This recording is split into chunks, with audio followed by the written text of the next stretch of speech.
The Cape Verde national team is a living throwback to Costa Rica's legendary 2014 World Cup campaign.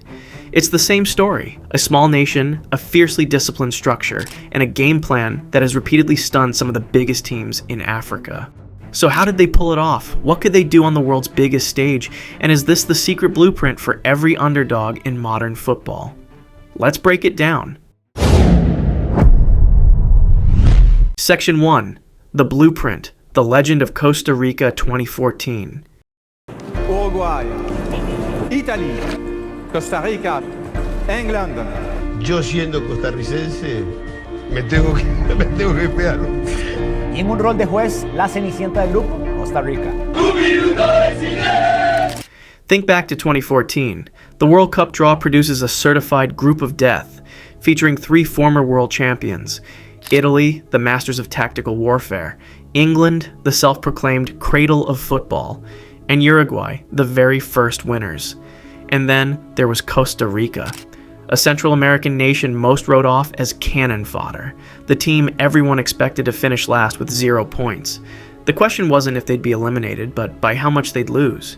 But what the world didn't count on was their coach, Jorge Luis Pinto, a meticulous tactician who had built a nearly impenetrable system.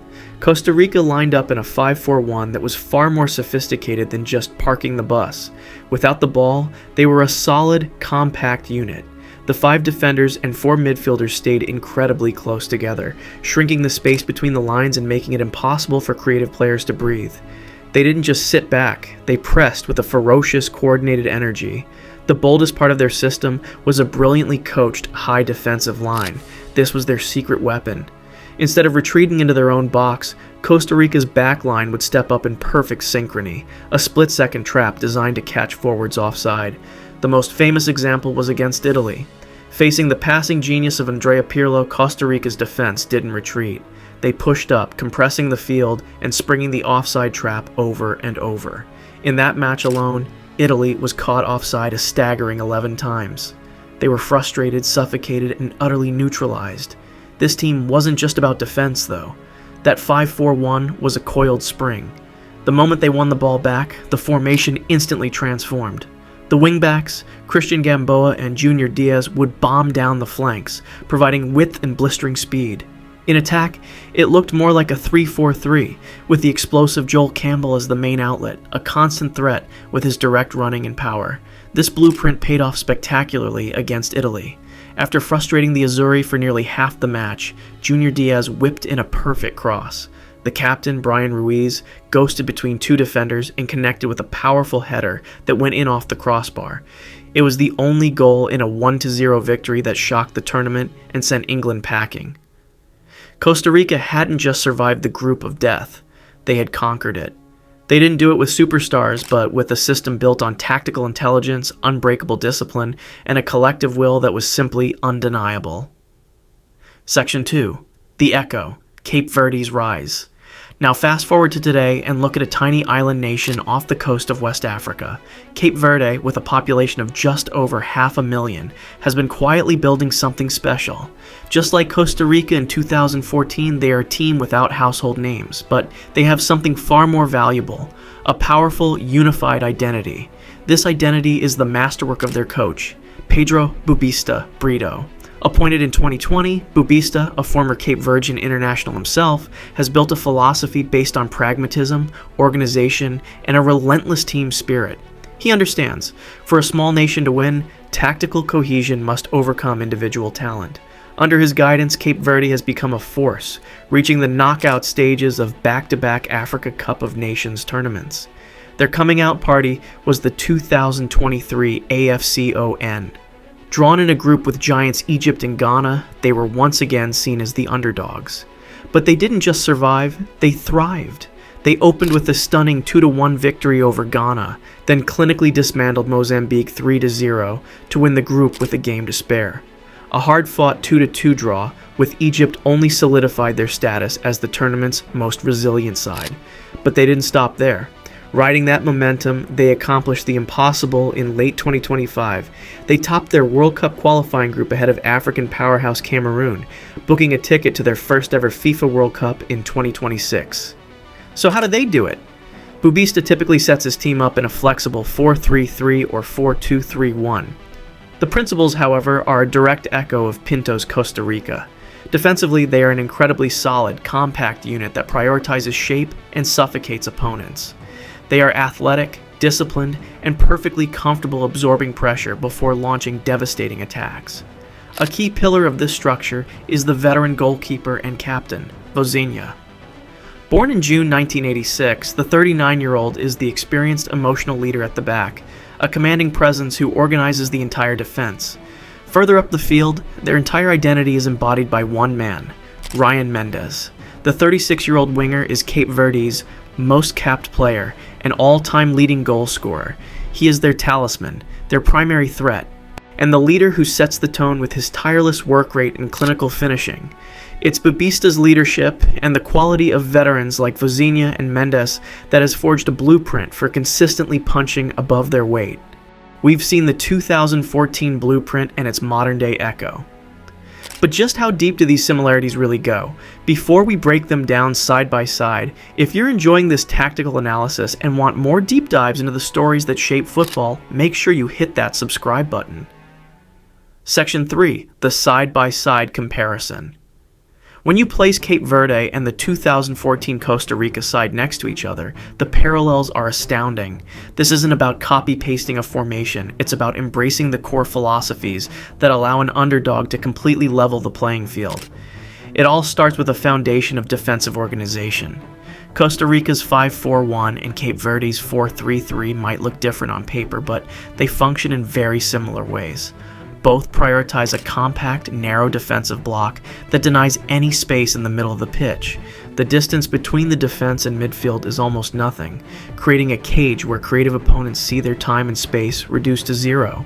Against Ghana and Egypt, Cape Verde demonstrated this perfectly, frustrating two of Africa's most potent attacks not with last-ditch tackles, but with disciplined collective organization. Next, there's proactive defending. Costa Rica's legendary high line and offside trap was a masterclass in coaching and sheer bravery. They didn't just react, they dictated where the game was played. Cape Verde does the same, albeit in a less extreme manner. They are not a team that simply invites pressure onto their own goal. They are comfortable defending higher up the pitch, using smart positioning and coordinated pressure to disrupt their opponent's rhythm long before they become a threat. It's a strategy built on intelligence, not just physicality. And third is the reliance on a quick, decisive counterattack, led by a talismanic forward. For Costa Rica, that outlet was Joel Campbell. His pace was the perfect weapon to punish teams that overcommitted. For Cape Verde, that role is filled expertly by Ryan Mendes. Whether on the wing or through the middle, Mendes has the speed, skill, and intelligence to read the game and be the focal point of every transition. The game plan is simple but devastatingly effective. Absorb pressure as a unit, win the ball, and immediately find your most dangerous player in space. Finally, you see the parallel in the veteran leadership that holds it all together.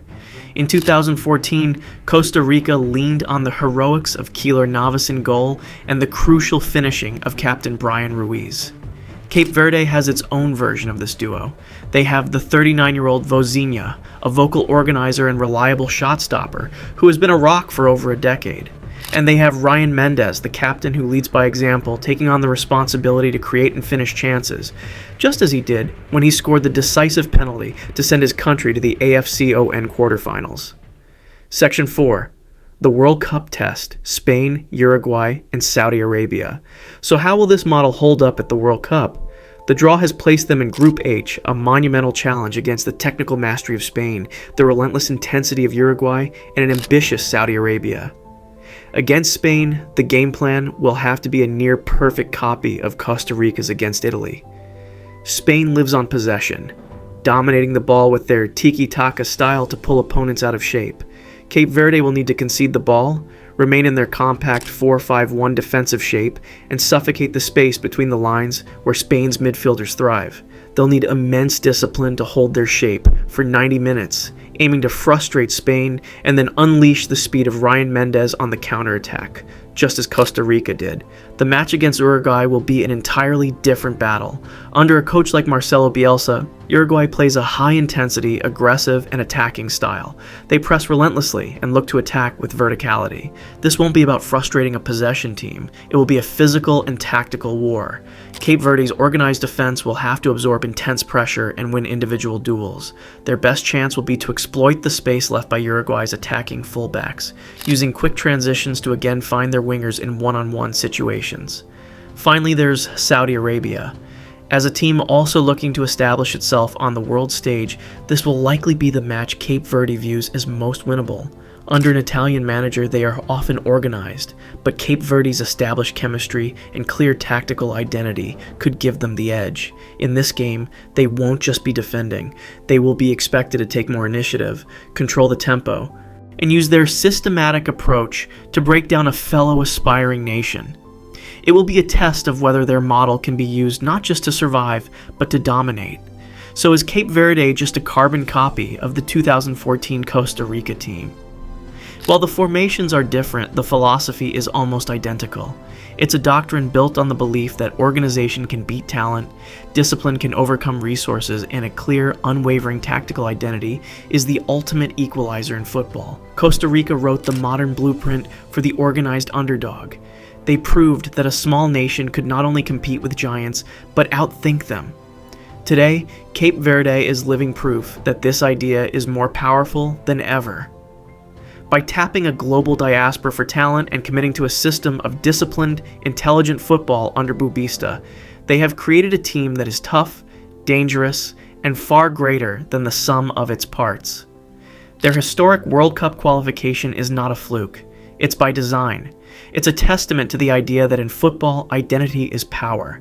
And for nations like Cape Verde, it's the key to turning impossible dreams into unforgettable realities on the world's biggest stage. What do you think? Thanks for watching. Smart fans don't just watch, they analyze. Over 100,000 thinkers strong.